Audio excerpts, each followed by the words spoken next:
Hi everyone, आप में से कई सारे विद्यार्थियों के एक कॉमन डाउट के रूप में इस वीडियो का निर्माण हम कर रहे हैं, जिसमें हम दो बड़े सवालों के जवाब देंगे। पहला सवाल कि यूपीएससी के प्रीलिम्स में ऐसे कौन से विषय हैं जो केवल प्रीलिम्स में आते हैं, कौन से विषय हैं जो केवल मेंस में आते हैं, और ऐसे कौन से विषय हैं जो दोनों प्रीलिम्स और मेंस में आते हैं, जिन्हें हम प्री कम मेंस कहते हैं। और दूसरा सवाल कि कौन से विषय स्टैटिक कहलाते हैं, जिसका मतलब हुआ कि उसमें करंट अफेयर का उतना महत्व नहीं है या करंट अफेयर से जुड़ा हुआ कोई सवाल सामान्यतः नहीं मिलता। और कौन से विषय है जिन्हें डायनामिक कहा जाता है, जिसमें करंट अफेयर के प्रश्न भी पूछे जाते हैं। यह वीडियो उन सभी विद्यार्थियों को समर्पित है जो तैयारी की शुरुआत कर रहे हैं, तैयारी के दौर में हैं या तैयारी कर चुके हैं और वो रिवीजन कर रहे हैं और उन्हें ये जानना है कि इन दोनों सवालों का आंसर क्या होगा। तो सबसे पहले सवाल पर आते हैं कि कौन से विषय केवल प्रीलिम्स में आते हैं, कौन से विषय केवल मेंस में आते हैं और कौन से विषय दोनों में आते हैं, जिसे हम प्री कम मेंस का नाम देते हैं। तो सबसे पहले हैं ओनली प्रीलिम्स। ओनली प्रीलिम्स में पहला एंशिएंट हिस्ट्री, प्राचीन भारत का इतिहास, मध्यकालीन भारत का इतिहास, मिडेवल हिस्ट्री, जनरल साइंस और मैपिंग। मैपिंग में कई बार करंट अफेयर की बातें बोली जरूर जाती है, लेकिन अधिकतर बार मैपिंग जो सेगमेंट है वह स्टैटिक पोर्शन के साथ साथ प्रीलिम्स पर ही केवल फोकस करता है। मतलब मैपिंग को हम प्रीलिम्स बेस्ड ही कहते हैं। साथ ही साथ सी सेट, मैथ्स, रीजनिंग, कॉम्प्रिहेंशन, ये केवल प्रीलिम्स में आता है। मैं फिर पुनः दोहरा दे रहा हूं, प्रीलिम्स में प्राचीन भारत का इतिहास, मैपिंग, जनरल साइंस और सी सेट ये केवल प्रीलिम्स में आते हैं। इसका तात्पर्य यह हुआ, सभी लाल लाली ध्यान से सुने, कि यह विषय आपको मेंस में देखने को नहीं मिलेंगे।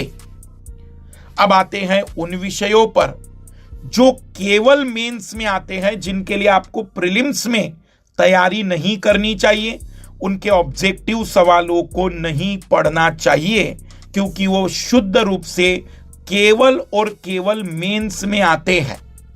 जिसमें सबसे पहला है इंडियन सोसाइटी, भारतीय समाज, दूसरा है वर्ल्ड हिस्ट्री, विश्व इतिहास, तीसरा है सोशल जस्टिस, सामाजिक न्याय, चौथा है अंतरराष्ट्रीय संबंध, इंटरनेशनल रिलेशन। यहां मैं एक छोटी सी बात बताऊं कि कई बार बच्चों को यह भ्रमित कर दिया जाता है कि आईआर के सवाल मेंस में आते हैं, वो सब आईआर के सवाल प्रीलिम्स में आते हैं। वो वास्तविक रूप में आईआर नहीं, इंटरनेशनल ऑर्गेनाइजेशन, अंतरराष्ट्रीय संगठन होते हैं। वो पॉलिटिकल हो सकते हैं, वो इकोनॉमिकल हो सकते हैं, वो इन्वायरमेंटल ऑर्गेनाइजेशन हो सकते हैं, पर हम उसको आईआर नहीं कहते। पांचवा सब्जेक्ट जो मेंस में आता है केवल गवर्नेंस, मतलब एक तरीके से हम कहेंगे शासन व्यवस्था, डिजास्टर मैनेजमेंट, आपदा प्रबंधन, इंटरनल सिक्योरिटी, आंतरिक सुरक्षा, एथिक्स, नीति शास्त्र, ऐसे निबंध, ऑप्शनल पेपर मतलब वैकल्पिक विषय, इंग्लिश कंपलसरी पेपर, अंग्रेजी अनिवार्य पेपर, और हिंदी या लैंग्वेज कंपलसरी पेपर। ये जितने विषय मैंने बताए ये केवल मेंस में आते हैं। इनका प्रीलिम्स से कोई लेना देना नहीं। इसे विद्यार्थी प्रीलिम्स के बाद भी पढ़ सकता है। इसके लिए ऑब्जेक्टिव तैयारी नहीं करनी है, इसके लिए सब्जेक्टिव ही तैयारी करनी है। लेकिन अब मैं तीसरी कैटेगरी बता रहा हूं, जिसमें आपको प्रीलिम्स में और मेंस में दोनों में उसके प्रश्न मिलेंगे, अर्थात इसके ऑब्जेक्टिव और सब्जेक्टिव दोनों पढ़ने होंगे। इसका मतलब इन विषयों को आप मेरे प्रीलिम्स की लिस्ट में भी जोड़ सकते हैं और इसको आप मेरे मेंस की लिस्ट में भी जोड़ सकते हैं, क्योंकि यह दोनों विषयों में, दोनों एग्जामों में आने वाले विषय हैं। पहला, मॉडर्न हिस्ट्री, आधुनिक भारत का इतिहास। दूसरा, आर्ट एंड कल्चर, कला और संस्कृति। तीसरा, इंडियन ज्योग्राफी, भारत का भूगोल। चौथा, भौतिक भूगोल, फिजिकल ज्योग्राफी। पांचवा, इंडियन पॉलिटी, भारत की राज्य व्यवस्था, जिसे हम पॉलिटी कहते हैं केवल कई बार। इंडियन इकोनॉमी, भारत की अर्थव्यवस्था। साइंस एंड टेक्नोलॉजी, पुराने टाइम में साइंस एंड टेक्नोलॉजी केवल मेंस में आता था, लेकिन पिछले 5 वर्षों से साइंस एंड टेक्नोलॉजी के प्रश्न प्रीलिम्स और मेंस दोनों में मिल रहे हैं। इकोलॉजी एंड एनवायरनमेंट, पर्यावरण और पारिस्थितिकी, और करंट अफेयर प्रीलिम्स और मेंस दोनों में आता है। मैं ये वीडियो जो विद्यार्थी पहली बार देख रहे हैं, जो तैयारी की शुरुआत में कर रहे हैं बातचीत, मैं थोड़ी उनकी स्पष्टता पुनः कर दूं कि ये जो सब्जेक्ट मैंने प्री कम मेंस के बताए, मतलब ये आपको प्रीलिम्स में भी पूरी तरह से तैयार करने हैं। जैसे आप में से कई लोग ऐसे भ्रमित ना हो जाना कि अच्छा प्रीलिम्स में केवल 5 ही पढ़ने, नहीं, वो 5 जो मैंने आपको बताए उसके अलावा ये सारे विषय जो प्री कम मेंस के हैं, हाँ बीच में मैंने जो बताया वो एक्सक्लूसिवली मेंस के हैं, पर ये जो प्री कम मेंस के वो मेंस में भी आएंगे और प्री में भी आएंगे। अब आते हैं दूसरे सवाल पर कि कौन से सब्जेक्ट स्टैटिक्स हैं और कौन से सब्जेक्ट डायनामिक है। स्टैटिक का मतलब है ऐसे विषय जिनमें करंट अफेयर समसामयिकी वाली बातचीत नहीं होती, और डायनामिक का मतलब है कि उसमें आपको थ्योरी पढ़ने के साथ साथ करंट अफेयर भी कवर करना होगा। स्टैटिक में सबसे पहले सीसेट का पेपर ले लीजिए। ये केवल स्टैटिक पोर्शन है जिसका करंट अफेयर से कोई लेना देना नहीं। एंशिएंट हिस्ट्री, प्राचीन भारत का इतिहास, कुछ गंदे मास्टर, क्षमा चाहूंगा आपको बुरा लग सकता है, लेकिन कुछ गंदे मास्टर केवल अपने व्यू को बढ़ाने के लिए कई बार बच्चों से कह देते हैं इसी से एंशिएंट हिस्ट्री भी आएगा, मतलब द हिंदू पढ़ाएंगे, या फिर मान लेते हैं कि कोई भी करंट अफेयर की क्लास, पीआईबी की क्लास लेंगे और कहेंगे कि देखा एंशिएंट हिस्ट्री का सवाल भी इसमें से आया, तो वो बकवास है। प्राचीन भारत के इतिहास में अगर हम करंट अफेयर की बात करेंगे तो वो गलत है। वो किसी जगह की जो बात कर रहा है वो आर्ट एंड कल्चर के रूप में लिया जा सकता है। फिर है मिडेवल हिस्ट्री जो स्टैटिक है, मध्यकालीन भारत का इतिहास। मॉडर्न हिस्ट्री, ये भी स्टैटिक पोर्शन है। फिजिकल ज्योग्राफी में भी अधिकतर स्टैटिक पोर्शन ही होता है, नहीं के बराबर करंट अफेयर है। General science, physics, chemistry, biology, जो अपडेट वाला करंट अफेयर वाला साइंस है वो एक्चुअल में साइंस के रूप में ना समझे आप, उसे साइंस एंड टेक्नोलॉजी कहे, क्योंकि science and technology application part के रूप में ज्यादा महत्व रखता है।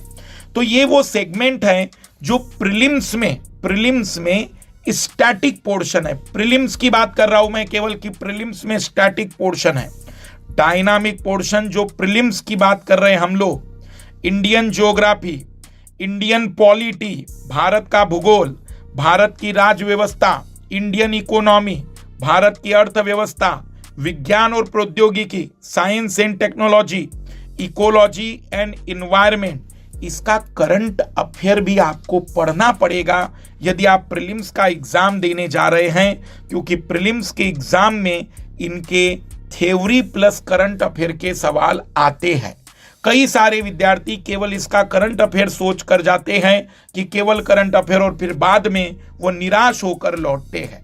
इस वीडियो के माध्यम से मैंने आपके 2 सवालों के जवाब देने का प्रयास किया है। पहला, कौन से विषय प्रीलिम्स में, मेंस में, दोनों में आते हैं, और दूसरा, कौन से विषय स्टैटिक है और कौन से विषय डायनामिक है। पर मैंने केवल मेंस वाले सवालों को यहां समझाने की कोशिश नहीं की है, मैंने प्रीलिम्स के स्टैटिक और डायनामिक विषय का वर्गीकरण किया है, क्योंकि अभी फिलहाल में प्रीलिम्स पर टारगेट करते हुए पहले हमें इन्हें समझना होगा। मुझे उम्मीद है कि आप लोगों को यह वीडियो के माध्यम से आपके डाउट दूर करने में मदद मिली होगी। मुझे कमेंट्स करके जरूर सूचित करिएगा कि कितनी चीजें आपको इस वीडियो से स्पष्ट हुई है। बाकी पढ़ते चलिए, रिवीजन करते चलिए। Best of luck. सभी को पुनः सूचित कर दूं कि बहुत ही लिमिटेड टाइम पीरियड के लिए, मतलब मात्र 9 तारीख तक, परसों तक अनअकैडमी 24,999 में फिर से 15 महीने का सब्सक्रिप्शन उपलब्ध करा रही है। ये सब्सक्रिप्शन इस समय इस प्राइस पर देने का सबसे बड़ा कारण है, कई विद्यार्थी जिनका ग्रेजुएशन कंप्लीट हुआ है, कई विद्यार्थी जो 12वीं क्लास कंप्लीटली पास कर चुके हैं, यदि वे इस फील्ड में आना चाहते हैं तो उन्हें एक और मौका दिया जाए। कई विद्यार्थियों की रिक्वेस्ट थी कि जो लोएस्ट प्राइस मंजिल कार्यक्रम में लाया गया था वो पुनः लाया जाए। उसी को ध्यान में रखते हुए 9 जून लास्ट डेट रहेगी इस प्राइस की। तो यदि आपके परिचय में कोई भी विद्यार्थी इस फील्ड में एंट्री करना चाहता है तो GS, CSAT, test series, pre और मेंस के कंप्लीट बैच आपके पास अवेलेबल हैं 24,999 के प्राइस के साथ। तो शुरुआत करिए हमारे साथ अपनी जर्नी की और लीजिए अपने लक्ष्यों को अचीव करिए, अपने जीवन के लक्ष्य को प्राप्त करिए। 1 रुपीज की टेस्ट सीरीज और सी सेट बहुत ही लोएस्ट प्राइस में अभी भी अवेलेबल है। आज हमारी 7:30 बजे क्लास होगी, हम चर्चा करेंगे 7:30 बजे इंडिया एयर बुक पर। बाय।